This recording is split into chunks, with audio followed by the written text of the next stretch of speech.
let me start with congratulations on Werewolf by Night. I think fans are going to love this thing. I hope so. I'm excited to share it. I know it's still a couple weeks away or whatever, but I'm like, soon. Let everyone see it. It's exciting. Well, one of the things that's great about it is it's so different than anything else in the MCU. It's something very original in terms of, well, I won't get into the specifics, but do you think this is the beginning of more specials like this coming to Disney Plus? Like every year, could there be something?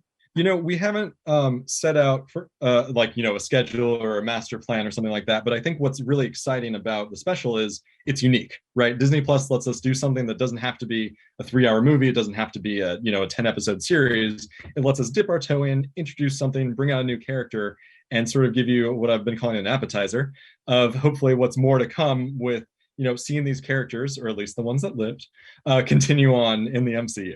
You were, and I want to make sure I got this right, an executive coordinator for Kevin Feige. What Absolutely. exactly does that mean? So I was running Kevin's office. So, I was getting him to where he needed to be, obviously traditional assistant duties, but also helping him get to the right reviews, check in, travel to set with him, attend, press junkets, what have you, all things about Kevin. And the thing about that was I spoke to Kevin when I first was hired that job. I said, I want to learn how to make movies. And he's like, well, get ready. Like, this is it. Like, it's a crash course. Kevin is so hands-on with everything that it allowed me to see, every step from visual effects to costumes to, casting to making deals and agreements to locations. He's really touches it all and was an incredible mentor, but also an amazing storyteller. I know you've talked to him, I'm sure, plenty of times. He's incredible at what he does and figuring out amazing stories.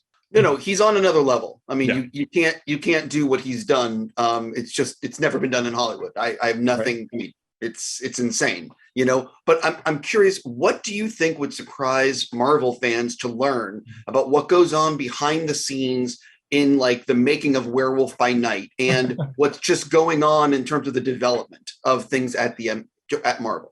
Sure.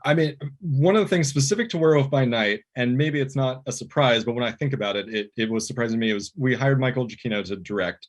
He is an incredibly talented composer and has brought all his knowledge to shooting this film. And on top of doing an amazing job, he knew how to set tone. And the way he did that was with music. So at the start of a meeting, if we're looking at a specific sequence, whether it's, visual effects or script or something like that, or even ahead of filming a scene, he would just say, I've got 45 seconds of something I want to play for you, or a minute. And he just, pull up something. Sometimes it's something he wrote. Sometimes it was something from one of his movies. Sometimes it was a song he knew. And he's like, this is the tone of the scene. You're like, oh, everyone's on board because music is such an emotional, but also a universal language. And so it's something before that, working with someone in the background of music like that is an incredible asset, because you're like, okay, this scene's supposed to be scary. I need to feel the tension here. No, we're going to upswing to a little levity. Oh, we got to drop it back down. And Michael's ability to communicate that with music and his knowledge was incredible. So because it's on Disney Plus, there is no mandated runtime. Did you guys ever discuss having a longer version of it or a shorter version? How did you end up with the runtime? Are you asking for the 8-hour director's cut? No, I'm not asking for that. But, it could have been an hour and 5 minutes. Sure. It could have also been 40 minutes. Right. No, we knew that we wanted it to be a special and be a taste. And like I said, we're sort of angling for old network specials of the day, which were usually 30 minutes to an hour. And so we were aiming in that realm. Things like, a Charlie Brown Christmas or Frosty the Snowman are not things that I'm saying emulated, but that concept of like, oh, it's a special you see during a season or around a certain holiday or a certain time of year.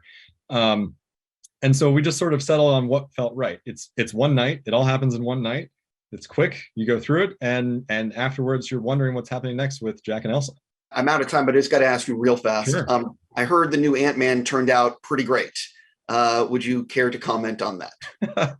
I'd say we're still working on it, but I will say there's incredibly talented cast. And everyone really brought their A game. And Peyton Reed is the best person to have at the helm. He has such a great sense of what the comedy should be, but also the stakes. And I can't wait. It's a few more months, but I can't wait to show it because I think it's a really great new direction for Ant-Man. I have heard good things. On that note, have a fantastic day. And seriously, people are going to love this. Oh, thanks so much. Glad talking with you.